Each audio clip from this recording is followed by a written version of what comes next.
आप देख रहे हैं एसडीएम न्यूज़। मैं हूं रियाद अंसारी। इस वक्त मैं महाराष्ट्र के ऐतिहासिक शहर औरंगाबाद छत्रपति संभाजी नगर से बात कर रहा हूं और आज फिर एक बार कहने के इलेक्शन को लेकर मैं आपकी खिदमत में हाजिर हूं। देखिए, शायद आपको बड़ी हैरानी होगी, थंबनेल मेरा देखे होंगे आपने। शुरुआत भी मैं इसी तरह से कर रहा हूं कि फिर आ गए इलेक्शन, फिर आ गए मुसलमानों की बर्बादी के दिन। जबकि हमारे पास लोकतंत्र है, लोकशाही है, जमहूरियत है। इसके अंदर जब भी चुनाव आते हैं तो एक त्यौहार की तरह होता है। लोगों के सपने होते हैं कि चलो इलेक्शन के बहाने से, ये इलेक्शन के बाद कोई नए वादे होंगे, नए माहिदे होंगे, कुछ नए डेवलपमेंट की बात होंगी, तरक्की की बात होंगी, विकास की बात होंगी, प्यार की बात होंगी, एकता की बात होंगी, भाईचारगी की बात होंगी। लेकिन जी हाँ दोस्तों, जब भी हमारा इतिहास रहा है इलेक्शनों का, कि अगर हम बारीकी से अगर इसका तज्जिया करें, एनालिसिस करें, तो ये समझ में आता है कि हर जो 5 साल मुसलमानों के जो कोई भी इस तरह के इलेक्शन आते हैं तो वो एक तरह के खामोश तरीके से बर्बादी के आते हैं। और उसमें सबसे हैरान कौन बात यह है कि उस बर्बादी के अंदर हम 99% यानी कि 99% अगर उस बर्बादी में किसी का हाथ रहता है तो वो सिर्फ़ हमारे मुस्लिम कायदीन के हाथ रहता है। 1% मुसलमान यकीनी तौर से अच्छे हैं, रहेंगे। 1% पहले हुआ करते थे, कम से कम 10% का तनासब हुआ करता था। लेकिन अब दौर और गंदी राजनीति भी इस कदर गंदी हो चुकी है कि अभी परसेंटेज घटते घटते अब 1% पे आ गया है। यानी मुल्कगीर सतह पर अगर मुसलमानों की मतलब लीडरशिप हम कह सकते हैं, इक्का दुक्का कुछ अलग अलग पार्टियों में देखने को मिल सकता है, तो उसका परसेंटेज सिर्फ 1% है। और 99% जो है तो जो भी मुसलमानों की जो लीडरशिप है वो सिर्फ मुसलमानों की बर्बादी पर, उनकी तबाही पर राजनीति करते हैं। और ख़ास बात यह है कि हर साल 5 साल ये बर्बादी बढ़ते जाती है और मुसलमान इसको देखता भी है, समझता भी है। और फिर दोबारा 5 साल आते हैं तो फिर मुसलमान पूरी शिद्दत के साथ, ताकत के साथ जो बर्बाद करने वाले लीडर है, तबाह करने वाले लीडर है, उनके हाथों को मजबूत करता है, उनकी जय जयकार करता है, शतरंजा उठाता है, टेबलें बिछाता है, उनके ऊपर हार निछावर करता है, मोहब्बतें निछावर करता है और वोट मारता है। और ये गवाही देता है कि हम आपको इजाज़त देते हैं कि आप 5 साल हमारी बर्बादी के लिए काम कीजिए। आपको बड़ी हैरानगी हो रही होगी, ये तो बड़ी दीवानीपन की बात है। जी हाँ दोस्तों, ये सच्चाई है। और दूसरी बड़ी हैरानगी की बात यह है कि हमारी जो आम मुसलमान हैं, यूँ समझ लीजिए कि 70-80% मुसलमान जो है तो इसे जानते नहीं हैं। अगर जानती भी हैं तो मायूस हो गए हैं या मुर्दा हो गए हैं। 30% मुसलमान ऐसे हैं जो ज़िंदा दिल रखते हैं, समझ रखते हैं, सियासी समझ रखते हैं। लेकिन जब 30% की बात आती है तो जाहिर सी बात है कि ये तादाद बहुत कम हो जाती है। जब ये तादाद कम हो जाती है तो जाहिर सी बात है ये चाह के नहीं चाह के भी कुछ नहीं कर सकते हैं, क्योंकि हमारे पास लोकतंत्र है। अगर 1000 लोग हैं, जिसमें से अगर किसने 600 वोट ले लिया तो जाहिर सी बात है वो जीत जाएगा। अब 600 उन लोगों ने वोट दिया जो ना समझ थे, जो समझो ज़्यादा समझता नहीं था उनको क्या है क्या सही है, उन्होंने दे दिया, एक हवा में जज्बात में आके दे दिया। मतलब क्या हुआ कि 600 जो लोग थे जिनको ज़्यादा शऊर समझ नहीं था, उन्होंने वोट दे दिया, सामने वाला बंदा चुन के आ गया। अब जाहिर सी बात है कि जिस तरह की तुम्हारी सोच थी, बेसमझी की तुम्हारी सोच थी, तुमने वोट दे दिया, वो भी चुन के आ गया। तो तुमने भी बेसमझे वोट दे दिया, सामने वाला बंदा भी बेसमझे फिर 5 साल काम करेगा। सीधी सीधी बात है। तो मैं सिर्फ ये वीडियो बनाने का जो मेरा मकसद था वो ये था कि अभी भी हमारे दरमियान में कुछ अलग अलग चेहरे, अलग अलग पार्टियों नुमा चेहरे, कुछ अलग अलग फिर एक बार जो है तो मुसलमानों की बड़ी बर्बादी का सामान लेके आने वाले हैं, धुएंधार भाषण होने वाले हैं। जबकि चुनाव महानगर पालिका के हैं, इसमें विकास की बात होना चाहिए, रास्तों की बात होना चाहिए, पानी की बात होना चाहिए, हॉस्पिटल खोलने की बात होना चाहिए, योजनाओं की बात होना चाहिए, अमन की बात होना चाहिए। लेकिन ये नहीं होता है। आखिरी जो लम्हात जो होते हैं उसके अंदर हिंदू मुस्लिम हो जाता है। एक तरफ नारे सुनने को मिलते हैं कि जय श्री राम, और एक तरफ नारे सुनने को मिलते हुए नारे तकबीर अल्लाहु अकबर, और पूरा मामला सत्यानाश हो जाता है। और ये मामला विकास से हटकर जो है तो हिंदू मुस्लिम राजनीति पे आके ख़त्म हो जाता है। अब चुनाव आएगा, फिर मोदी जी को बुरा भला कहा जाएगा, अमित शाह को बुरा भला कहा जाएगा, फडणवीस साहब को बुरा भला कहा जाएगा, आरएसएस को बुरा भला कहा जाएगा, सबको बुरा भला कहा जाएगा, मुसलमानों को वर्गलाया जाएगा, बहकाया जाएगा, हिंदुत्व के ऊपर टीका की जाएंगी, बहुत कुछ कहा जाएगा। कभी मंदिर की बात आएंगी, कभी मस्जिद की बात आएंगी, कभी कब्रस्तान की बात कहेंगी, कभी मामलची की बात आएंगी, कभी बुर्का खींचने की बात आएंगी। सब ये बातें जो तो उसका हिस्सा रहेगी, चुनाव का हिस्सा रहेगी, और उसके अंदर एक जज्बाती माहौल हो जाएगा और इस कदर एक नफ़रत का माहौल पैदा हो जाएगा कि खुद ब खुद हिंदू और मुसलमान दो ग्रुप में बढ़ते नजर आएंगे। हो गया सत्यानाश। तो ये है, क्योंकि इसमें गलती आम मुसलमानों की भी है, लीडरों की भी है। क्योंकि जो सच्चे लीडर है, अब यहाँ से मेरा वीडियो मेन शुरू हो रहा, क्योंकि जो मुसलमानों के जो सही काम करने वाले हैं, मैं 2-3 एग्जाम्पल दूंगा, क्योंकि मेरे पास 50 एग्जाम्पल है, लेकिन आपको दूंगा तो 2 घंटे का वीडियो बन जाएगा। इसलिए मैं 2-4 उदाहरण दूंगा ताकि आप भी बोर ना हो और आपका वक्त भी ज़ाया ना हो। कि मुसलमानों में कैसी आदत है कि जो उनके सच्चे में सही मसीहा होते हैं या उनके लिए कुछ करने का जज्बा रखते हैं और वो अमल भी करके बताते हैं, तो मुसलमान उसको लात मार देते हैं, मुसलमान उसको सरका देते हैं। और मुसलमान ये कहते हैं अपने अमल से, वोट के ज़रिए, वोट का जो अमल रहता है वोट देने का, उस अमल के ज़रिए से मुसलमान ये कहते हैं कि हमको तेरे जैसे सच्चे लीडर की ज़रूरत नहीं है, हमको धोखेबाज लीडरों की ज़रूरत है। जो जितना बड़ा धोखा हमको देगा उतना बड़ा हमारा नेता रहेगा। जो अगर औरंगाबाद लेवल का अगर नेता रहेगा, औरंगाबाद लेवल पर जो हमको धोखा देने वाला रहेगा वो औरंगाबाद का हमारा नेता बनेगा। जो मराठवाड़ा लेवल पे हमको धोखा देने वाला रहेगा वो मुसलमानों का मराठवाड़े का लेवल का जो है तो नेता बनेगा। जो महाराष्ट्र लेवल पे मुसलमानों को धोखा देने वाला बनेगा वो महाराष्ट्र का रहेगा। इस तरह से जो हिंदुस्तान के मुसलमानों को बेवकूफ़ और उनको गुमराह करने की उसके अंदर सलाहियत रहेंगी, ये एक करिश्माती रहेगा, तो हम उसको नेता मानेंगे। हम मुसलमानों के हमदर्दों को हम लात मारेंगे, हम उनको चुन के नहीं देंगे, हमको बाजू हाशिब सरका देंगे। और जो जितनी हमारी बर्बादी करा सकता है, जो जितनी हमारी बर्बादी में हिस्सा ले सकता है, हम ऐसे लोगों को जो है तो सर आँखों में बिठाएंगे, उसको जय जयकार करेंगे, उसको खांदे पे बिठाएंगे, उसको गलियों में घुमाएंगे और उसको ऐवान में पहुंचा देंगे। और हम 5 साल परेशान रहेंगे, हम परेशान रहेंगे, चलेंगे। लेकिन तुम हमारी बर्बादी के मज़ा लो, कुर्सी पे बैठो, जहाज़ों में घूमो, बंगले बनाओ, अरबपति बनो, करोड़पति बनो, अपने परिवार को संभालो, अपने बच्चों को इंग्लैंड में पढ़ाओ, अमेरिका में पढ़ाओ। हमको अगर हमारे बच्चों को तालीम नहीं भी मिली तो हम उसमें खुश हैं। एक बड़ी अक्सरियत मुसलमानों की है। अब आपको शायद हैरान हो रही होंगे, आप शायद किसी को गुस्सा भी आ रहा होगा। जैसा मैंने कहा कि मैं एक दो एग्जाम्पल ज़रूर दूंगा। तो एग्जाम्पल ये हुए, देखिए कि हमारे प्रकाश अम्बेडकर साहब वंचित बहुजन अघाड़ी के सरबराह।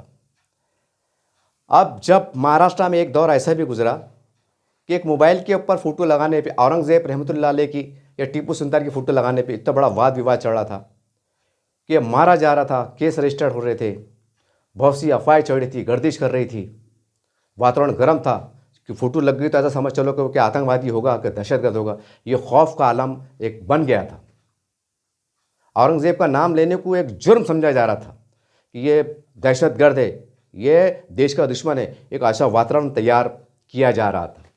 ऐसे नाजुक हालात में प्रकाश अम्बेडकर साहब जो है तो खुलदाबाद शरीफ का दौरा करते हैं। खुलदाबाद शरीफ का दौरा करते हैं, औरंगज़ेब की मज़ार शरीफ पे जाते हैं। उस अल्लाह के नेक वली सिफत बादशाह की ख़ब्र पर, मज़ार पर जो है तो गुलाह अक़ीदत पेश करते हैं। 2 मिनट की जो है तो खामोशी इख्तियार करते हैं। उस अल्लाह से, उस भगवान से, जो भी है उनकी आस्था जिस पे है, उससे जो है तो उनके लिए प्रार्थना करते हैं। और जब बाहर आते प्रेस से बात करते हैं तो पूरा नेशनल मीडिया खड़ा रहता है।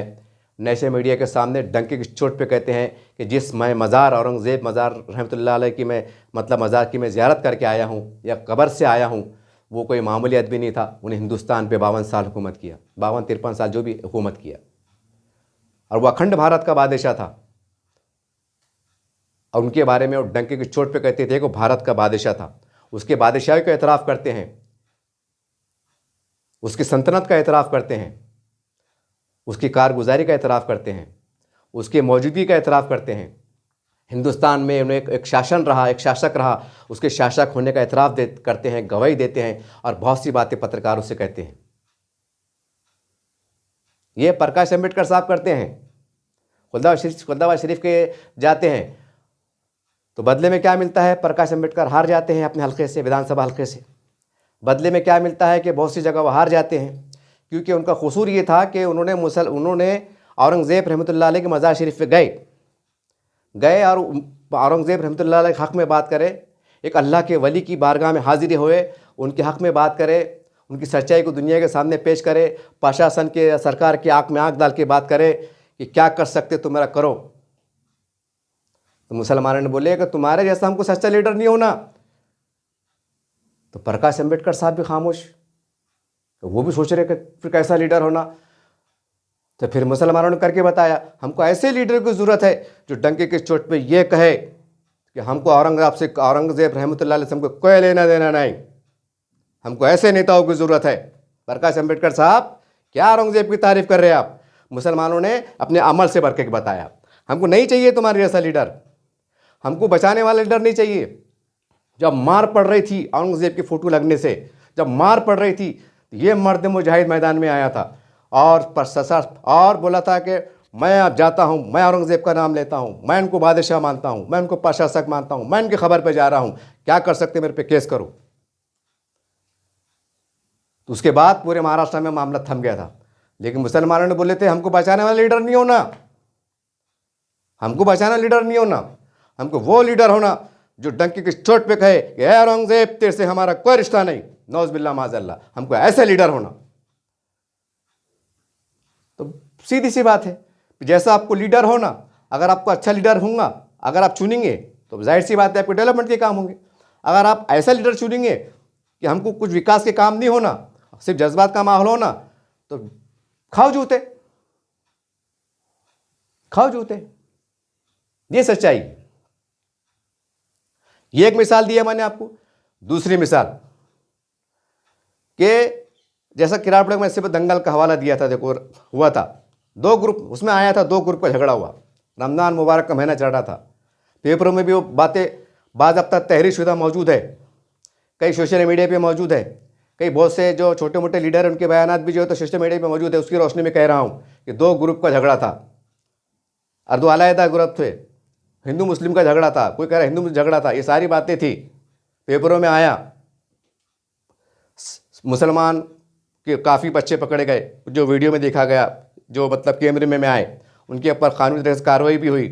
बाद में उनको हिरासत में भी लिया गया, उनको हरसूल जेल में रखा गया, हवालात में रखा गया, कानून के हिसाब से बाद में उनको ज़मानत भी रिहाई अमल में आई, बाद में ज़मानत भी अमल में आई। मगर दूसरा ग्रुप पकड़े नहीं गया। वो कौन सा ग्रुप था, उसका नाम क्या था, उसका सरबरा क्या था, उसके चेहरे क्या थे, उसका क्या रंग था, कौन सा रंग था, नहीं मालूम। हमारे लीडरों ने उसके ऊपर कोशिश नहीं की, कानून पे एक अच्छे अंदाज से दबाव नहीं बनाया, कोर्ट में खड़े नहीं हुए, उसके ऊपर बात नहीं हुई। उसी घटना के अंदर एक शेख मुनीर, एक बेचारा बाल बच्चेदार, उसकी गोली लगने से मौत हो जाती है, पेपरों में आता है। बाद में वो मामला आज भी जो है तो कानूनी प्रक्रिया में चल रहा है, जांच का विषय है, जांच चल रही है। क्योंकि आज तक जो मैंने एक साहब से बात किया था, इंटरव्यू लिया था इस बारे में, उनका कहना था कि एफआईआर में दर्ज है और जनाब अबू आसिम आदमी साहब समाजवादी पार्टी के सदर जो है तो उसके लिए कोशिश कर रहे हैं और गृह मंत्री फडणवीस साहब से भी बातचीत कर रहे हैं। ये अब तक की समाचार है, आगे क्या होगा पता नहीं। यानी कि एक की मौत हो जाती है, काफ़ी मुसलमान बदनाम हो जाते हैं। रमज़ान का मुबारक महीना चलता है, इतना मुक़द्दस महीना चलता है, कई बच्चे अंदर चल जाते हैं, बाद में उनकी रिहाई अमल में आती है, सब इधर हो जाता है, मगर ग्रोह पकड़े नहीं जाता है। तो क्या बात है भाई, क्यों पकड़े नहीं जाता है? अगर हमारी सब लीडर अगर ताकत लगाते तो क्या नहीं पकड़े जाते थे? कि उनके पर कार्रवाई नहीं होती थी? कानून तो सबके लिए बराबर है ना भाई, चाहे कोई भी समाज का हो, कोई भी धर्म के हो, कानून सबके लिए बराबर है। किसने कुछ करा, उस शेख मुनीर के औलाद को जैसा एक दस्तूर माना जाता है, एक आम परंपरा मानी जाती है कि कोई हादसे में मर जाता है, एक्सीडेंट में मर जाता है, कि फिसाद में मर जाता है, एक सहानुभूति के तौर पर प्रशासन की तरफ से, सरकार की तरफ से उसकी बेवा को नौकरी दी जाती है, कुछ 10-15 लाख की माली मदद की जाती है, कुछ आर्थिक सहायता दी जाती है। एक मानवता का काम भी प्रशासन करता है। लेकिन वो मानवता का भी मामला देखने में आया क्या? नहीं देखने में आया। हाँ, अगर कोई अदर स्टेट में, बंगाल में, यूपी में अगर मॉब लिंचिंग होती है तो हम उसके ऊपर ज़रूर बात करेंगे। लेकिन अगर हमारे शहर में होता है और हम मौजूद रहते हैं तो हम उस पर बात नहीं करेंगे, हम इंसाफ नहीं दिलाएंगे। सही बोला ना मैं, गलत बोल रहा क्या? किराड़पुर में जाके देख लो। मैं बोलना ये चाह रहा कि हमको सच्चे लोगों की ज़रूरत नहीं है, हमको वो लोग होना जो हमारा नाम पे राजनीति करते हैं, चुन के आते हैं और हमें हाल पे छोड़ देते हैं। हमें ऐसे लीडरों की ज़रूरत है। एक बड़े मुसलमानों को तबका ऐसे लीडरों को पसंद करता है। फिर क्यों तुम्हारा तबाही नहीं होगी, क्यों तुम्हारा बर्बादी नहीं होगी, और फिर क्यों कोसते बीजेपी को, भाजपा को, आरएसएस को क्यों कोसते। अब बहुत से लोग, मैं भी इल्ज़ाम लगाता अक्सर मैं बयानात में कि भाई सेकुलर पार्टियों के जो लीडर है, सेकुलर पार्टियों ने मुसलमानों को ये करा, उनके दौर में दंगे हुए, फिसाद हुए, क्या क्या नहीं, तमाशे हुए, बर्बादी हुए। आम बात है, मैं भी बोलता हूँ, काफ़ी लोग बोलते हैं, काफ़ी लीडर बोलते हैं। लेकिन अगर हम बारीकी से ठंडे दिमाग से अगर गौर करें तो हमें सेकुलर पार्टी की भी गलती नज़र नहीं आती है। ये कड़वी सच्चाई है, ये कड़वी सच्चाई है। आप हैरान हो रहे होंगे ये कैसी मुमकिन है। अरे भाई, अगर हम किसी को आमदार बना के भेज रहे, या खासदार बना के भेज रहे, नगर सेवक बना के भेज रहे, या कोई बहुत बड़ा नेता बना के जहाँ भी भेज रहे, तो उस नेता का क्या काम है कि मैं जिस मैं कम्युनिटी से बिलोंग करता हूँ, अगर मैं मुसलमान हूँ तो जाहिर सी बात है कि मैं अपने समाज के लिए कानून के दायरे में रहकर मेहनत से, पूरी ईमानदारी से काम करूँ। ये पहली प्राथमिकता होना चाहिए। अगर मैं भी चुन के जाता हूँ, आमदार बनता हूँ, खासदार बनता हूँ, नगर सेवक बनता हूँ, तो मुझे ये सोचना चाहिए कि भाई जो समाज ने मुझे वोट दिया है तो उसकी भावना क्या है, उसके एहसासात क्या है, उसके मसाइल क्या है, पूरी ईमानदाराना तौर से मैं कोशिश करूं और गवर्नमेंट से लड़ूं। अगर मैं लड़के दिलाऊंगा तो क्यों नहीं मिलेंगा, बिल्कुल मिलेंगा, 1,00,000% मिलेंगा। लेकिन तारीख गवाह है, 50-60 साल की तारीख गवाह है कि मुसलमान के लीडरों ने सिर्फ 2-4 अगर लीडर हम पकड़ ले औरंगाबाद के अंदर, लेकिन जो काबिल सताइश है, जिसमें ज़करिया साहब है, सलीम साहब है, अमानुल्लाह मोतीवाला साहब है, ये काबिल फ़ख्र लोग हैं, अब्दुल अजीम साहब है। अल्लाह उनकी करवट करवट फूल उनके ऊपर ख़बर में निछावर करे कि जो विरोधी लोग होते थे वो तंजिया कहते थे कि ये मोटा है, ये ढेकला है, ये ऐसे उनको ताने कैसे जाते थे, उनके शान में गुस्ताखी की जाती थी। अल्लाह उस अजीम साहब की खबर को नूर से भर दे। आज वो आदमी औरंगाबाद का आमदार बना, 50, 60, 70 स्कूल को कायम करा। आज सैकड़ों लोग रोज़गार पा रहे हैं, कई लोग रिटायर हो गए हैं, कई पेंशन पा रहे हैं। यह है अब्दुल अजीम, तेरी रूह को अल्लाह सलामत रखे, आखिर फरिश्ते तेरी रूह पे फूल निछावर करें।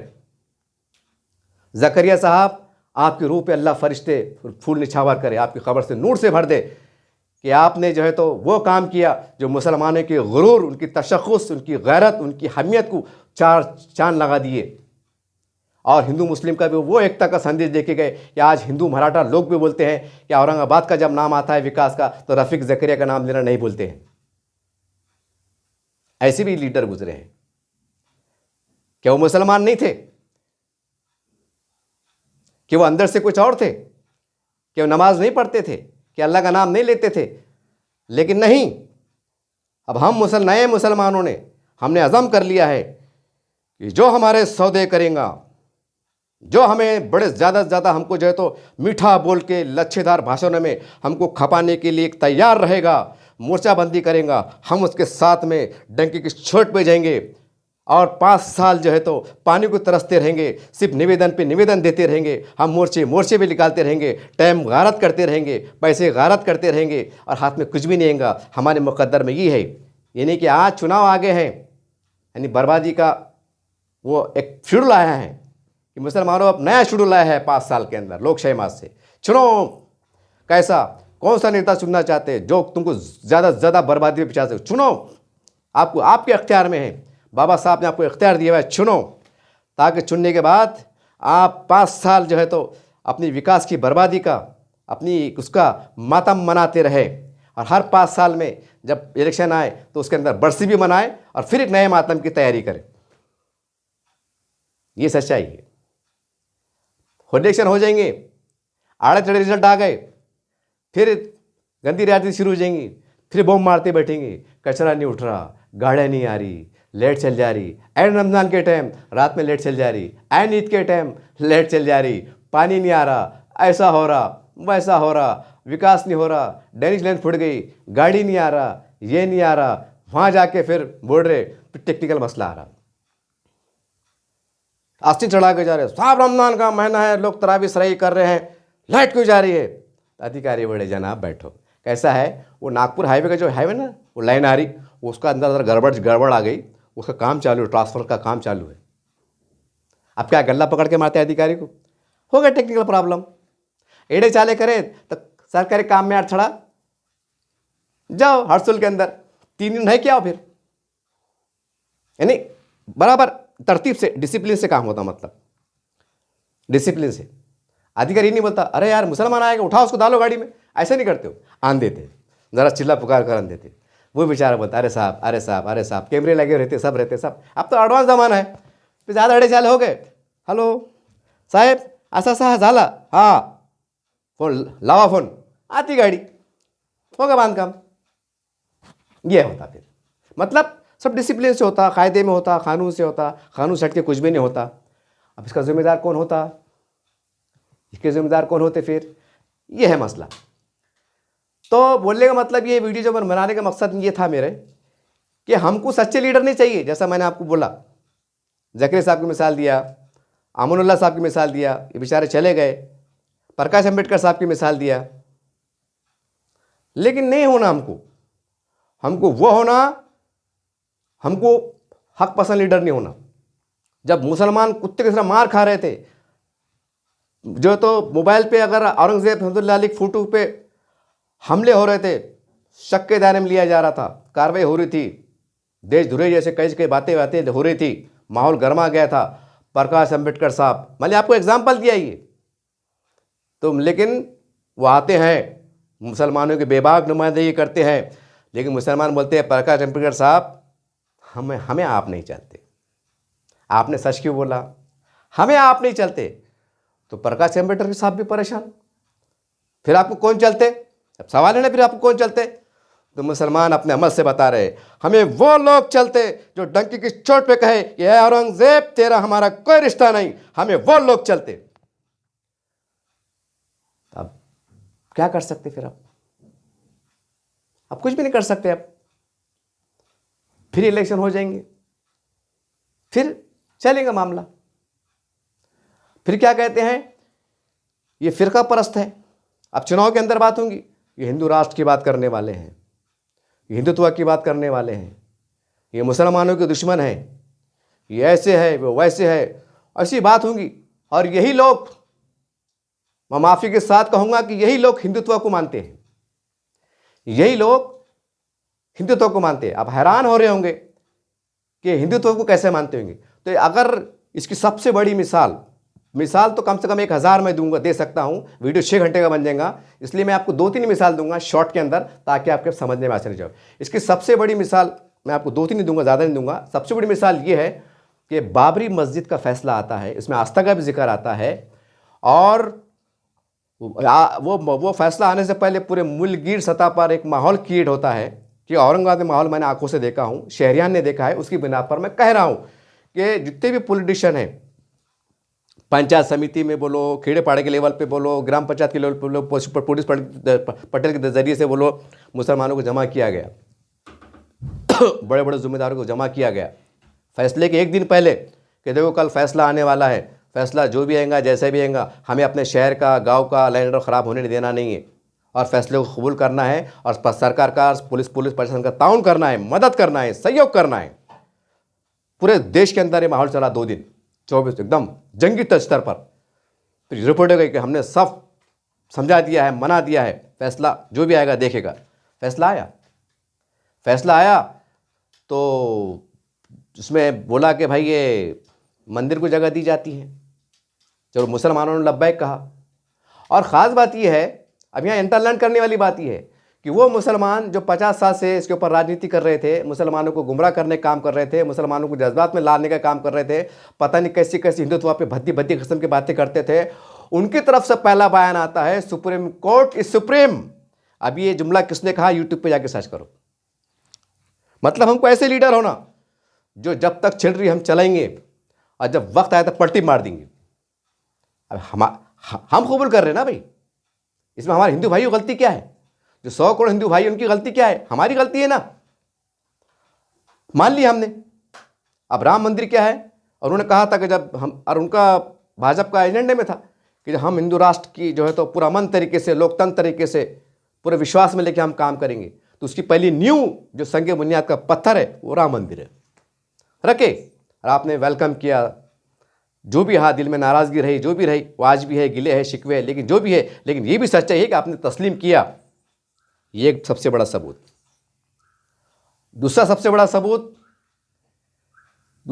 सबूत ये है कि अभी वक्फ बोर्ड की जायदाद का जो ज़मीन का सर्वे आया, उम्मीद पोर्टल सरकार ने लॉन्च करी, तो हमारे जो मुस्लिम पर्सनल लॉ बोर्ड है, इनके ज़िम्मेदारों की तरफ से एक सख्त मौक़िफ़ का बयान आता है कि हम इस मुहिम का हिस्सा नहीं बनेंगे, हम अपनी जायदाद रजिस्टर्ड नहीं करेंगे, हम जमहूरी अंदाज से इसका एहतजाज करेंगे, हम पूरा अमन तरीके से नए इंदराज करके एहतजाज करेंगे।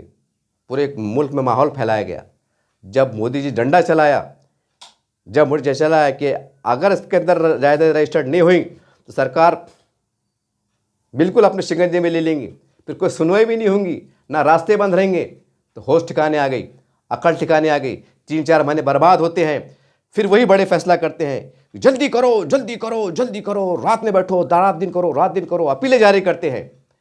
माने ना आपने, उनको बोले ना कि वो फ़िरक़ापरस्त सरकार है, हिंदुत्ववादी सरकार है, ये है, वो है। उनके फैसले को आपने चैलेंज किया, चुनौती दी, जमहूरी अंदाज से दी, लेकिन आखिरी में उनकी बात को मानना पड़ा ना। ये दूसरी मिसाल है, ये दूसरी मिसाल है।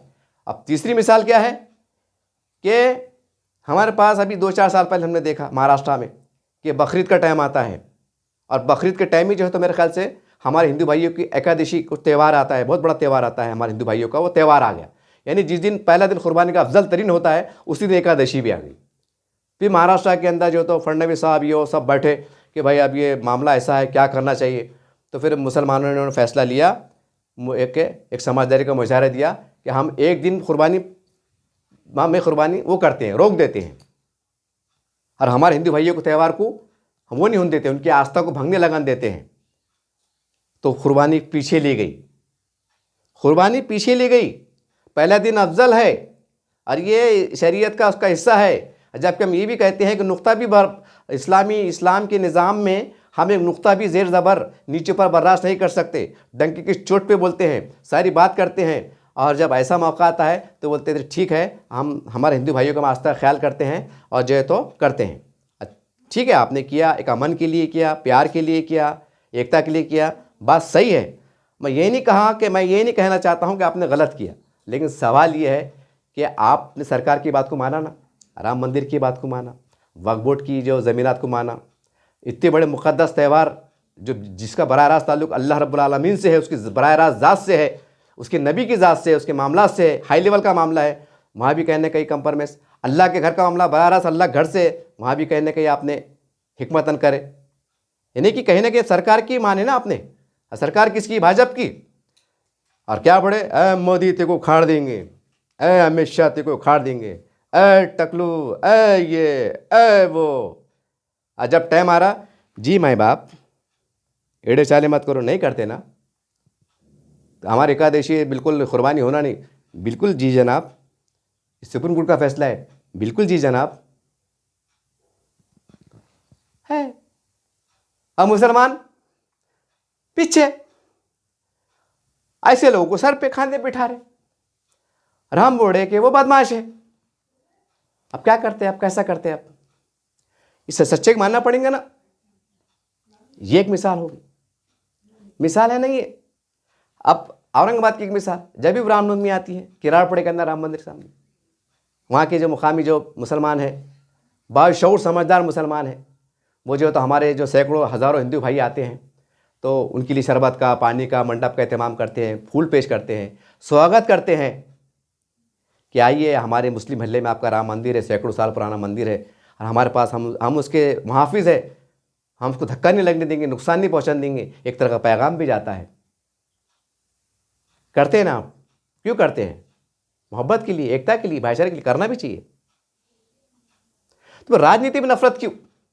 अमल से तो आप साथ देते हैं, तो राजनीति में नफरत क्यों हो जाती है? उससे फिर नफरतें बढ़ जाती हैं, गलतफहमियां बढ़ जाती हैं, बहुत कुछ बढ़ जाती हैं, बहुत कुछ बढ़ जाती है। बहरहाल फिर दूसरी बात, हमारे गाय वंश के बारे में कैसी किसी बात की जाती है, तो 100 करोड़ मुसलमान देख रहा है और 100 करोड़ हिंदू भाई देख रहा है। वो देख रहा है कि जब इनकी नबी की शान में, नबी करीम सल्लल्लाहु अलैहि वसल्लम की शान में ज़रा गुस्ताखी होती है तो ये मुसलमान इस कदर जुनून में आ जाते हैं, इस तरह जज्बे में आ जाते हैं, न ये गोली खाने से डरते हैं, न जेल में जाने डरते हैं, न फिसाद दंगे हो जाए उससे डरते हैं। ये रोड पे आ जाते हैं, अपनी जान निछावर करने को अपनी शान समझते हैं, एजाज़ समझते हैं, क्योंकि मामला वैसा है। तो फिर हिंदू लोग भी सोचते हैं कि जब हमारी गाय वंश की माता की हत्या हो रही है, हमारा लाइन ऑर्डर हमारे पास है, मुख्यमंत्री हम है, प्रधानमंत्री हम है, राज्यपाल हम है, पुलिस हम है, मिलिट्री हम है, वकील हम है, डॉक्टर हम है, अदालतें हम है, यानी कि हाँ मेजोरिटी में हम है। हम है बोले तो मेजोरिटी में हम है। और जब मेजोरिटी में हम है और मेजोरिटी, और यहाँ का दस्तूर है कि मेजोरिटी कानून के ज़रिए से, एक मेजोरिटी जो तो कानून तय करती है, कानून बनाती है, कानून साज इदारों के अंदर, और वहाँ से जो है तो सरकारें चलती है, प्रशासन चलता है, समाज चलता है। तो वो बोलते फिर ऐसा कैसा, सब हमारे हाथ में है, सब हम कुछ बहुत कुछ कर सकते हैं, पर हमारे सामने फिर ये, और एक तब ये इनकी नबी की शान में गुस्ताखी होती है तो हमारे साधु संत को बख्शते नहीं है, गालियाँ गलौज देते हैं। जैसा श्री अपने रामगिरी महाराज टाइम उन्होंने देखे, पूरे महाराष्ट्र ने देखा तो उनके दिमाग ख़राब हो गए। ये कैसा है कि ज़रा उनको थोड़ा आड़ा चढ़ा बोल दिए बोले नौज़बिल्ला माज़ल्ला, तो रोड पे आ रहे। हमको नहीं मालूम कि नबी से का मामला क्या रहता बोल के।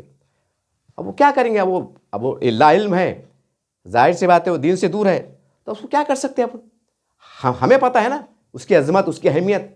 बोलने का मतलब क्या आ रहा, तो ये सब देख रहे ना हो, अब उनके कान में बीड़े है क्या, तो देख रहे ना हो कि भाई पुलिस कमिश्नर साहब रोड पे आ रहे, कलेक्टर साहब रोड पे आ रहे, गश्त कर रहे, और उनको जो है तो गोश्त की दुकान खुली दिख रही। वो बेचारा वो अधिकारी साहब पूजा पाठ करके घर में आए कि हे गाय माता मुझे आशीर्वाद दे, मेरा कल्याण हो, सब अच्छा चले। कमिश्नर साहब जो है तो पूजा अर्चना करके आ रहे और बाहर गोश्त की दुकान खुली दिख रही। अब उनका दिल क्या बोलेंगे, वो फरिश्ते है क्या वो। तो ये सच्चाई को हम नहीं देख रहे कि हमें कैसी हिकमत से चलना चाहिए, हमें क्या करना चाहिए, हमें नहीं करना चाहिए, कि हमें इसके ऊपर कोई इंतजाम करना चाहिए। अब तक जो चला, लेकिन हमें कुछ दूसरे ऐसे रास्ते अख्तियार करना चाहिए कि हमारे हज़ारों लाखों करोड़ों की दिल आज़ारी ना हो। नहीं, हम उस पर राजनीति करेंगे। मोदी तू कौन होता है हमारे कुकर में झाँक के देखने वाला, हमारे भगोने के झाँक में देखने वाला कि वो मांस काय का है, गोश्त काय का है, हमको बाबा साहब ने तो अधिकार दिया है, तू कौन होता है हमें खाने पीने पर रोकने वाला। अब जाहिर सी बात है जब इस तरह की डायलेक्टबाजी होंगी तो 100 करोड़ हिंदू लोग और दिमाग खराब हो जाते कि साला एक तो हमारा धर्म का मामला, उसके अंदर गैर ज़रूरी बात आ। तो फिर बोलते अब क्या करना है यार, अब गला पकड़ते मार नहीं सकते, हमारे पास लोकतंत्र है, जमहूरियत है, तलवारा तो नहीं निकाल सकते, गोलियां तो नहीं मार सकते, हमारे पास लोकतंत्र है और सब करोड़ों लोग अमन के हामी है। अब क्या करना, अब कैसा करना, फिर दिमाग चलता। तो ऐसा करो ना, खा फिर जो हिंदुत्ववादी ताकतें हैं, जो हिंदुत्ववादी पार्टियाँ हैं, जो हिंदुत्व की रक्षा करने वाली है, हमारे मंदिरों की, गाय माता की, वंश की, हमारे अधिकारों की रक्षा करने वाले हैं, तब क्यों ना हम उनको वोट दें। जान दो तेल महंगा तो महंगा, सस्ता सस्ता, आप उनका जो है तो बहुत हाथ मजदूर है, आपको लोन भी मिल जाता, छोटी मोटी नौकरी मिल जाती, कंपनियां भी अपन है, प्राइवेट में कारोबार भी अपन है, आप थोड़ी भूखे मार रहे, आप थोड़ी इतने नंगे हैं, थोड़ा आधी छटाक तेल कम खा लेंगे मगर भूखे नहीं रहेंगे ना। सही बात है ना, उनके पास गरीब से गरीब बोले तो लखपति रहता, ये सच्चाई है। फिर वो क्या करते, कंप्रोमाइज कर लेते, पेट्रोल 200 लीटर होन दो, मीठा तेल 100-150 लीटर होन दो, मोदी है तो मुमकिन है, चलता जाओ। तो फिर हम बोलते यार जनता को क्या हो गया यार, ये अंधभक्त कैसे हो गया यार। अरे ये बारीकियाँ देखना पड़ेंगी ना कि हमसे क्या गलतियाँ हो रही, हम क्या बोलबचान दे रहे, क्या माहौल चल रहा, उसका असर रिएक्शन क्या आएगा, हम देख रहे नहीं, क्योंकि हम पोस्ट पे है, हम आमदार बने हुए, खासदार बने हुए हैं, हमारा कोई बाल बाका होता नहीं, 2 पुलिस वाले पीछे रहते, तनख्वाह मिलती, पेमेंट भी आती, रिटायर हो गए तो पेंशन भरपूर आती, बंगला मिलता, खाने को मिलता, पीने को मिलता, कुछ जो भी लीगल हिसाब से रेल फ्री रहती, बस फ्री रहती, कुछ सफ़र हवाई जहाज़ के फ्री रहते, कुछ हार्ट पार्ट आ गया तो लंदन अमेरिका में इलाज भी फ्री में हो जाता गवर्नमेंट तरफ से। मस्त अपने बाप का कहा जा रहा भाई, मुसलमानों तुमको राशन में चावल मिलो मत मिलो, राशन घी मिलो मत मिलो, तुमको सरकारी दवाखाने में दवा मत मिलो, हमारे क्या बाप का जा रहा भाई, हम मज़े में रहेंगे क्योंकि तुमने हमको दिया है वोट, हम हर बस चला है। ये सच्चाई है, ये सच्चाई है। दूसरा मैंने कहा कि जैसा मैंने कहा कि आप खुद जो है तो हिंदुत्व की जो वो मामला थे कितना आदर करते, सम्मान करते, और दूसरी तरफ हिंदुत्व को बुरा बोल के नाटक करते, ढोंग करते, और दूसरी तरफ समाज में उसको स्वीकार भी करते, अच्छे अंदाज से करते। अच्छा अंदाज से करते हैं। अब और क्या मिसाल दूँ तुमको, मैं एक और मिसाल देता मैं आपको कि जितने भी सरकारी कार्यालय, बहुत से कार्यालय में जाके देखो, पोर्टेशन में जाके देखो, बड़े बड़े सरकारी जो भी अलग अलग क्या क्या DWD है, कुछ हॉस्पिटल बोलो, पोर्टेशन बोलो, जिला परिषद बोलो, कलेक्टर ऑफिस बोलो, बहुत सी जगहों पे आप देखेंगे, यानी 70-80% जगहों पे आपको देखने मिलेगा कि हमारे हिंदू भाइयों की जिस पे आस्था होती है, यानी कि हमारे उनके देवी देवताओं की तस्वीर होती है, वो जो तो बाज़ाब्ता फ़ोटो लगी हुई रहती है, उस पर फूल मालाएँ चढ़ी हुई रहती है। बाज़ाब्ता हमारे जो पुलिस के अधिकारी बोलो, कर्मचारी बोलो, अलग डिपार्टमेंट के लोग बोलो, जहाँ भी उसका एक रूम होता है, वहाँ पर जाते हैं, बराबर करते हैं, अपना आराम से भगवान का आशीर्वाद लेकर ड्यूटी शुरू करते हैं ना। अब सवाल ये है कि भाई पुलिस में अंदर तो मुसलमान भी रहते, कोई डिप्टी कलेक्टर मुसलमान भी हो सकता, कमिश्नर मुसलमान भी हो सकता, हुए आप करें तनासब कम होगा। अब कोई पुलिस कमिश्नर अगर मुसलमान आया, उन्हें बोला कि मैं मक्का मदीना फोटो लगाता, अब तो क्या मुमकिन है?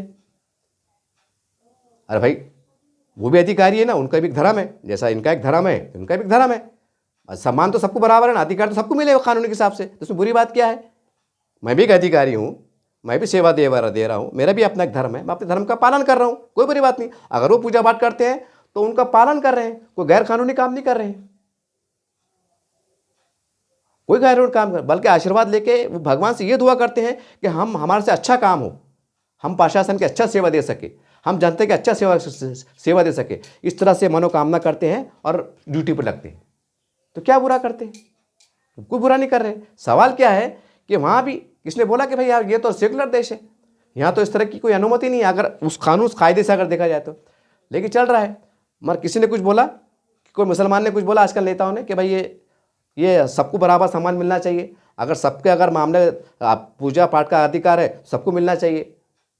हम भी एक आधी आप पुलिस में तो कोई ना कोई 10-5 मुसलमान तो रहते, फिर हम भी एक आधी आस्थाना बना लेते ताकि हमारी आस्था कायम रहे। ऐसा होता या ऐसा हुआ? नहीं हुआ।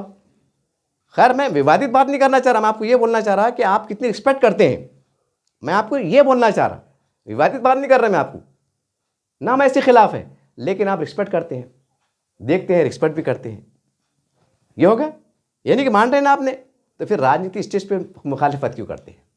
फिर दूसरी बात, जो भी पूरे हिंदुस्तान में देखो आप आमदार, जो मुसलमान आमदार रह चुका, आमदार है, खासदार है, नगर सेवक है, कोई माजी मंत्री है, राज्य मंत्री है, जो भी है, अलग अलग जो भी है मुसलमान की, जब भी वो रोड का उद्घाटन करते, कोई स्कूल का उद्घाटन करते, उद्घाटन जो करते तो क्या करते, कोई ऐसा बड़ा प्रोग्राम है तो एक वो आता चिराग, उसको बोलते दीप, उसको ऐसा अगरबत्ती से मोमबत्ती से ऐसा लगाते, यूँ लगाते, यूँ लगाते, यूँ लगाते, यूँ करते, यूँ करते, खड़े रहते,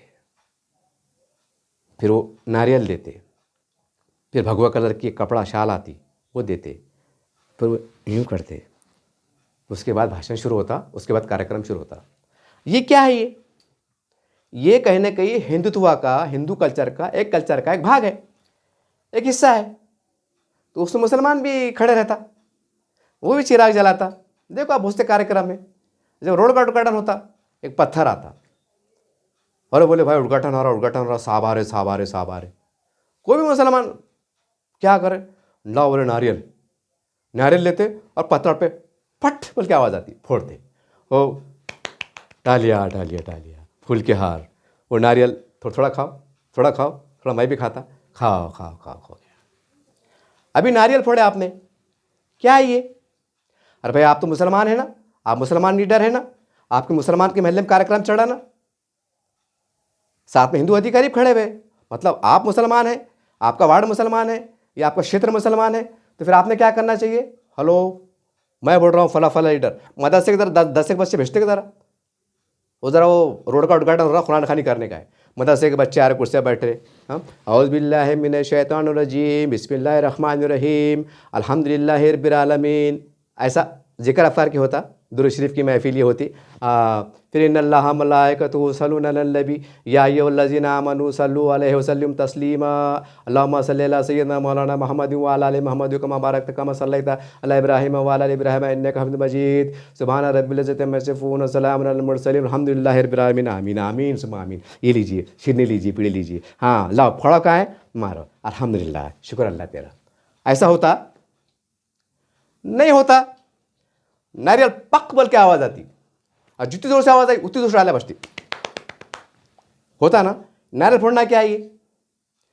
मैं खिलाफ नहीं है, मैं खाली बता रहा आपको, और जो होता वही बता रहा, ना तनकीद कर रहा ना उसको गलत ठहरा रहा, सब सही चढ़ रहा, लेकिन करते ना। अभी नारियल फोड़ना क्या है ये हिंदू कल्चर का एक भाग है। मतलब आपने यहाँ भी आप जो है तो सरेंडर होते, यानी कि मतलब उसको अमल में लाते। बड़े बड़े बड़े अधिकारी रहते, हमारे हिंदू अधिकारी रहते, कोई कलेक्टर डिप्टी कलेक्टर रहते, कभी बांड विभाग रहते, कभी मुंसिफ कमिश्नर साहब रहते, नारियल फुटता, तालियां बजाते, बराबर है ना। अब जयंती आती, मुख्तलिफ जयंती आती, हार डालते, ऐसा तस्वीर को माला पहनाते और हार डालते। ये भी क्या है, ये ना कहीं हमारे जो हिंदू भाइयों की जो मामला है, उनकी आस्था के मुताबिक, उनकी कल्चर के मुताबिक वो उसको मानते हैं, सराहते हैं, उनको याद करते हैं। कोई गलत बात नहीं, करते हैं। लेकिन आप भी शामिल होते हैं ना एक राजनीति हिसाब से, क्या बोलते हैं, नहीं ये अपने पास की राजनीति है, सबके साथ चलना पड़ता, सबको लेके चलना पड़ता। अरे बाबा, तुम सबके साथ चढ़ रहे, सबको लेके चढ़ रहे, तो फिर स्टेज पे गलत सलत बातें बोलते क्यों? फिर मेरे निचोड़ बोलने का ये है, क्यों बोलते हैं? फिर वो हिंदू लोगों को गलत पैगाम जाता, अरे यार ये हमारे धर्म के खिलाफ है, ये हमारे हिंदुत्व के खिलाफ है, ये हमारे नेताओं के खिलाफ है, ये हमारे देश के खिलाफ है, कुछ भी गलत फहमी फैल जाती। अब फिर उसमें ओरिजिनल दिमाग खराब कहाँ होता?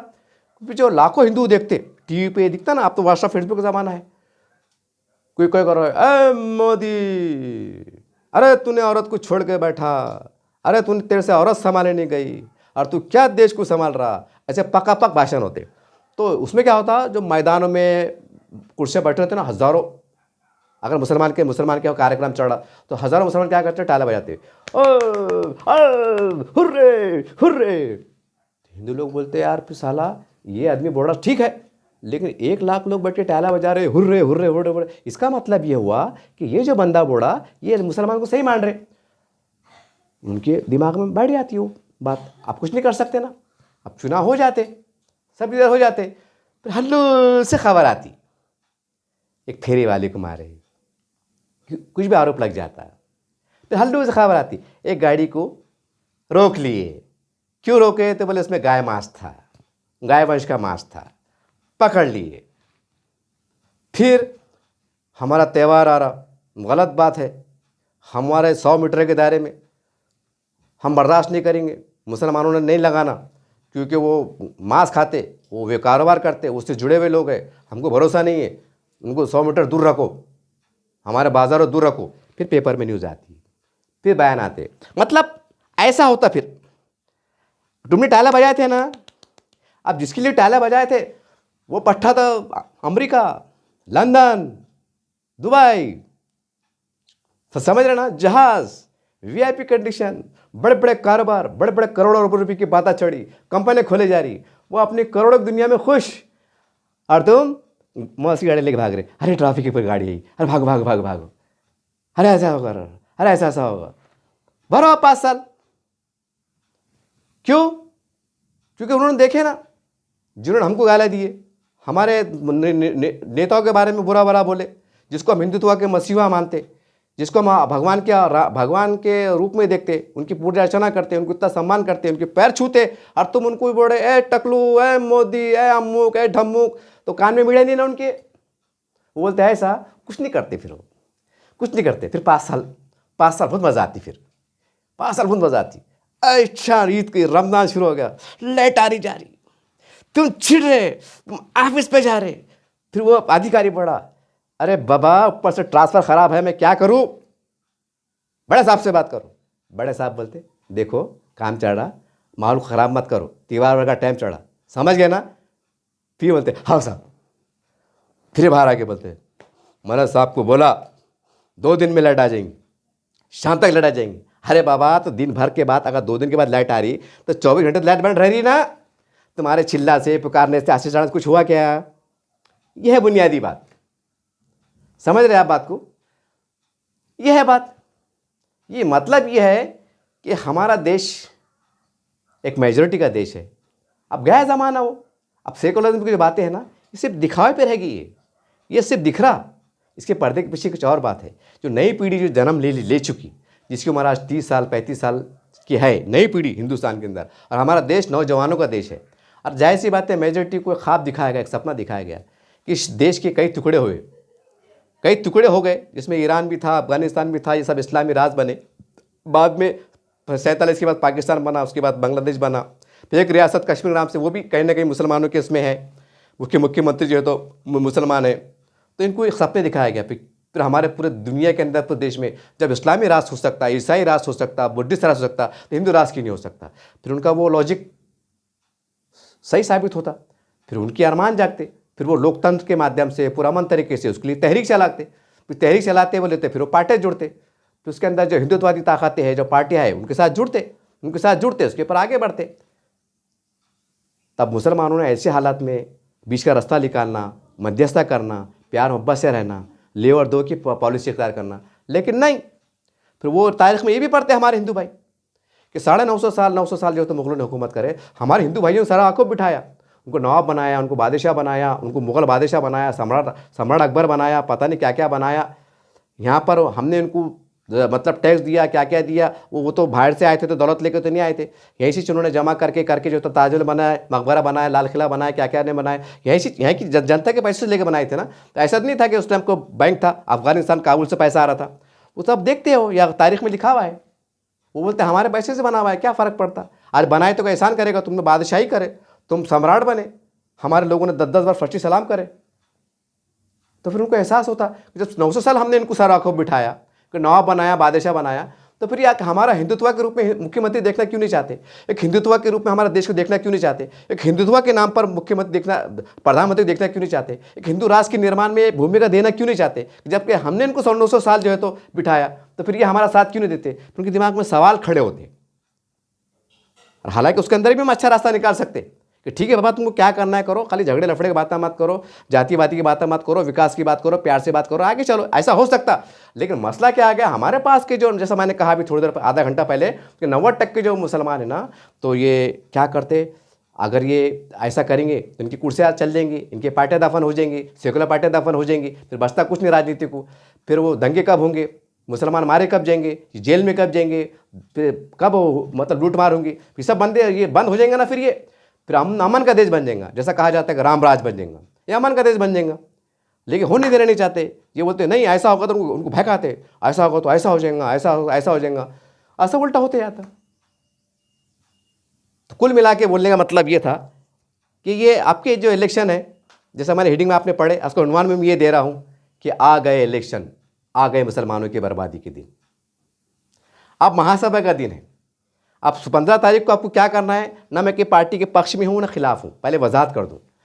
बस इतना ज़रूर कहूँगा कि ऐसे को ज़रूर सुन के दो जो प्यार की बात करे, जो नफ़रत की बात ना करे, जो हिंदू मुस्लिम की बात ना करे, जो हमारे हिंदू विचारधारे के जो लोग हैं उस पर टीका ना करे, उस पर तनकीद ना करे, बल्कि ये करे कि अगर हमारा महापौर बनेगा तो हम उनका साथ लेंगे, अगर भाजपा सेना का महापौर बनेगा तो हमको सारा आंखों उनको साथ देंगे और हमारे शहर का विकास करेंगे। ऐसे नज़रियात के हामिल को अगर हम लोगों को वोट देंगे तो जाहिर सी बात है हमारे शहर में अंदर नफरतों की राजनीति नहीं होंगी और प्यार की विकास की बात होंगी। अगर हम इस नज़रिए से प्रचार करेंगे और ऐसे लोगों को वोट दे देंगे कि एंड इसको जो तो भाजपा को हराना है, सेना को हराना है, भाग्यों को नहीं लाने देना है, उसको उठाना है, इसको बिठाना है, चुनाव तो होने वाले हैं, मेजॉरिटी में हमारे हिंदू भाइयों के इलाके हैं, जाहिर सी बात है भाजपा के मेयर बनने वाला है, शिवसेना का उपमेयर बनने वाला है। जो आंकड़े निकल के आ रहे हैं उसके आधार पर कह रहा हूँ, या फिर हो सकता है शिवसेना का मेयर बन जाए, या हो सकता है डिप्टी मेयर भाजपा का बन जाए, उलट फेर भी हो सकता है। लेकिन मतलब कहीं ना कहीं वही सरकारों में यहाँ के प्रशासन में बैठने वाले हैं। अच्छा, बैठने वाले हैं वो हमारे बड़े हैं, हमारे विकास के काम में बढ़ के हिस्सा लेने वाले हैं, उनकी दस्तखत से फंड पास होने वाले हैं। तो कई कोई चाले कर रहे, प्यार से बात करो कि ठीक है भाई जो होगा देखेंगे, जीत गए, ठीक है, तुम महापौर बनते क्या, हाँ चलो साहब तुम पार्टी मत देते, हमारा क्या साहब विकास में साथ दो, हो गया बात। यह है विकास की राजनीति, असली राजनीति की है। लेकिन हम बोलेंगे तेरे को छोड़ेंगे नहीं, तो कुछ हल्का बारी करते नहीं ना, अपन लफड़ा ये छा गया ना, अच्छा बोल रहे ना तो करते भी नहीं ना, करते भी नहीं, कुछ भी नहीं करते। ये मस्जिदें टूट रही, पेपरों में आ रहा उधर यूपी में, अभी ये पेपर में आया कि मुसलमानों ने अपने हाथों से मस्जिद तोड़े, कुछ करे, कुछ भी नहीं करे। कि सरकार को बोल के अरे भाई तुम लीडर है ना, तो तुम्हारी इतनी बात तो सुनी जाना ना कान के अंधेरे में कि साहब अपन मिल बांट के चढ़ लेना, सब चढ़ाना, मतलब देश में हम तुम्हारा साथ देते ना, जैसा भी है जो अलग अलग पार्टी क्यों ना हो देते ना, साहब हमारा मुसलमान के हमको थुकते ना साहब, हमारे पान खा के हमारी जी पे थूकेंगे ना कि तुम्हारे सामने क्या चढ़ा, बल्कि साहब हमारी ज़रा इज्जत का ज़रा बचा के रखो और ज़रा हमको भी ज़रा बोलने का मौका दो, छुपते भी अपना ड्रामा करा दो तुम ज़रा। और बाकी चढ़ा सब पढ़ते के पीछे, हम तुम्हारे से आदमी है ना, क्या फ़र्क पड़ा, हम सब एक ही जैसी है, 2-5 लोग अच्छे हैं, चलन दो चक्री। लेकिन नहीं, वो जो भाजपा की जो लोग है, सरकार है, वो जो बोलते हैं वो करके बताते हैं। खास बात ये, फिर जब आ जाता है फिर ने बखसते हो कि इनका साथ मिला था, कि प्यार मिला था, कि समर्थन मिला था, कि नहीं मिला था, कि इनकी वजह से हम चुन के आए, कि इनकी वजह से हम सरकारी बनी, सब भूल जाते हो। इतने पक्के रहते और हम झकोले में आ जाते। तबाही हो रही ना भैया, मुसलमानों तबाही हो रही ना, अब कैसा निपटेंगे तुम, कैसा देखेंगे तुम? बस उसको बुरा बढ़ रहा, वो उसको बुरा बढ़ रहा और चलते जा रहा। और हर दिन 5 साल में मुसलमानों के इतने बुरे हाल हो रहे, इतने बुरे हाल हो रहे कि पानी के मोहताज, साफ़ सफाई के मोहताज, राशन के चावलों को मोहताज, योजनाओं के लिए भी मोहताज, ऐसा भीख मांग के ले रहे, इस कदर मोहताजी आ गई। तब तुमको और क्या ज़िल्लत होना, और क्या तबाही होना। अब एक ही रहा, बंद बोले तो बंद। अब वो रास्ते बन रहे, ये NRP CR जो रास्ते बन रहे ना, धीरे धीरे ये कानून के हिसाब से होंगे और उसके ऊपर काम नहीं करेंगे। हमको कौम से लेना देना नहीं, हमारा हम ना देखेंगे। अब हमारी कौम ही इसमें खुश हो रही कि हमसे गालियाँ दे रहे थे, हमारी कौम टाला बजा रही। हम विकास की बात करें तो कुछ नहीं बोले। अब हमारी कौम का मिजाज भी ऐसा बन गया, तो नेता ने सोच लिया, जानते साला इनको बोल बचन तो अपना लप्पन छप्पन बातें करो, चबरे बातें करो, टाला बजा देते, ओढ़ भी देते थे, निकल जाते अपने हिसाब से। काय को रिकाम बातें करने, काय को विकास की बात करने की, हो जाता बात काम। ये है कुल मिला के, ये बोलने का मकसद ये था कि अगर 50, 60, 70 साल की राजनीति से अगर आपने कुछ सबक सीखा है और आप चाहते हैं सच में अगर इस माहौल में, हमारे समाज में हिंदू मुस्लिम एकता का एक माहौल परवान चढ़े, मोहब्बत आम हो, विकास आम हो, जातिवाद का नज़रिया ख़त्म हो, अगर आप चाहते हैं तो वो सोच समझ कर वोट दीजिए। और अपने अपने पार्टी को जो है तो बड़े बड़े लोगों को बोलिए कि साहब आप जो भी पार्टी को मानते हैं कि साहब हिंदू मुसलमान की बात मत करो, मंदिर की बात मत करो, भगवे हरे की बात मत करो, मुसलमान की बेटी भी एक बुरखे वाली भी मेयर बनेंगी और ये करेंगी, ये चबरे बातें मत करो, ये लफड़े की बातें मत करो। अरे जब बनेंगी बहुमत होने के बन जाएंगी ना। अब्दुल रहमान अंतुले मुख्यमंत्री जी बने थे, तुमको बोल के बने थे कि चबरे बातें करके बने थे कि मैं अब्दुल रहमान अंतुले मैं मुख्यमंत्री बनूंगा, चबरे बातें करे थे। अरे मेजोरिटी में आ गए थे, माहौल साजगार था, सबको लेके चले थे, बन गए थे अब्दुल रहमान अंतुले, बन भी गए थे, अल्लाह को प्यारी भी हो गए। तो चबरे बातें कर रहे के कैसे गैर बातें करे वो बनेंगी। अरे मेजोरिटी में आओ, मिल के आओ, ऐसा माहौल पैदा करो कि हमारे हिंदू भाई ने बोलना कि अब्दुल भाई तुम बन जाओ मेयर। होगा ना ऐसा? क्यों नहीं होगा? ठीक है, अपन हंसने चढ़ेंगे कि तेको आन नहीं देता, अपन के कान में बीड़े है क्या? बोलता ऐसा आन नहीं देता, आज अभी 16 तारीख को फिर कैसा मेरा फाइल लेके आता, साहब मेरा साइन मार दो। आंखों से नहीं देखते हम, पूरी दुनिया देखती। तो ये मैंने आपको पोस्टमार्टम किया, हर जाविये से मैंने पोस्टमार्टम किया कि आपको कैसा लीडर होना, क्या होना। और मैंने ये भी बता दिया कि मुसलमानों को सच्चे लीडर चलते नहीं, और मुसलमानों को कैसे लीडर चलते मैंने ये बता दिया। अब नए सिरे में पुरानी बातें को भूलकर, पुरानी गलतियों को मतलब नज़रअंदाज कर एक नए अज़ाइम के साथ हम डेवलप की तरफ, विकास की तरफ, प्यार की तरफ अगर हम कुछ जा सकते क्या, कुछ कर सकते क्या, 15 तारीख कुछ फैसला ले सकते क्या, तो कीजिए। ये मेरी आपसे दर्दनाक अपील है। हमारे पास लोकतंत्र है, आप कुछ किसी को वोट देने का अधिकार है। मेरे कोई ऐसे मैं आपको ये नहीं बोलूँगा कि इसको वोट दो, आप कीजिए। लेकिन इतना ज़रूर कहूँगा कि प्यार को वोट दीजिए, मोहब्बत को वोट दीजिए, विकास को वोट दीजिए, भाईचारे को वोट दीजिए। ये आपसे मेरी एक दर्दमंद अपील है। देखते रहिए आप एसडीएम न्यूज़ चैनल। जय हिंद, जय महाराष्ट्र।